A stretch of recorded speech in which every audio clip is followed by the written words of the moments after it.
In today's video, I'm going to teach you how to create a channel with AdsPower and Proxy. To get started, open the AdsPower app and log into your account. Once you're inside the dashboard, you can begin creating a new browser profile for your channel setup. If you want to work profile by profile, click New Profile in the top left corner. If you prefer to prepare multiple proxies in advance, you can also go to the Proxies tab on the left side menu and add your proxy list there first. Both paths lead to the same goal, so choose the one that fits your workflow best. Next, in the Proxy Settings area, select Custom.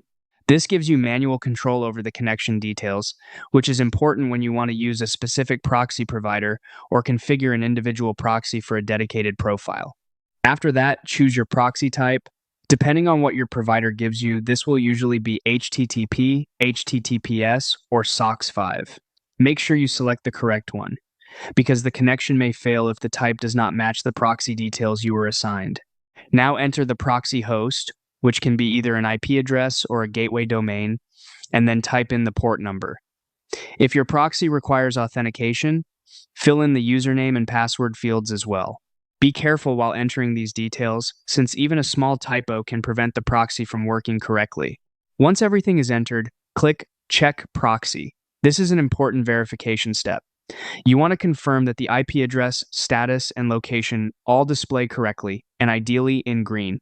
That tells you the proxy is active and being recognized properly by AdsPower. Finally, configure the remaining fingerprint settings, including things like the operating system, language, and time zone. These should match the location and environment of your proxy as closely as possible for better consistency. When everything looks right, click OK to save the profile. At that point, your channel profile setup is ready to use.